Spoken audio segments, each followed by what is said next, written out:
Hi everyone, welcome to this Webisode edition of Cuse Countdown alongside Drew Albaugh and Dan Shalam. I'm Nicholas Waley, here to give you a brief breakdown of the ACC opener for Syracuse football against a Clemson Tigers that have been wounded as of late. Drew, I want to start with you. What is the key for Syracuse to get an upset win over the Clemson Tigers in Death Valley? Protect Steve Angeli. Angeli's been sacked 9 times up until this point in the season. Couple that with Clemson's defensive line, which was projected by PFF as the best defensive line in the ACC going into the season, and all of a sudden, it could be a long day for Steve Angeli and company. Against Colgate, he looked pretty good. That was also against Colgate. So, little catch-22 there. I think for me, Drew, it starts on the other side of the ball. It's got to be on defense. This Syracuse passing defense has gotten progressively worse week by week. You start against Tennessee, 250 yards up through the air. You can manage that. Then you go over to UConn, 275,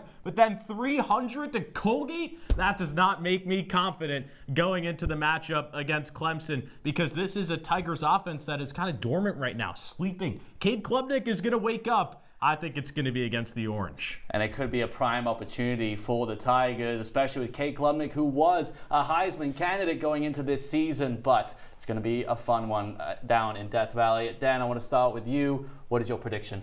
It's got to be Clemson all the way. I hate to say it. I think it's going to be 35-21. Where I think this differs from the Tennessee game is that Syracuse does not get blitzed early. They play to Clemson in that first half. But then by the end of it, it's just a 2-score game. The Orange are outmatched talent-wise. I don't think that they can keep up with this young roster. What happened to that dormant offense? 35 points for Clemson. I got a low-scoring affair. 17-13, Clemson takes it over a Syracuse offense, which really struggled against Tennessee. Well, that Clemson offense is going to come alive, Drew. That's why they're going to put up 35. We'll see. Well, for me, 42-28. I think it's going to be high-scoring. I agree with Dan.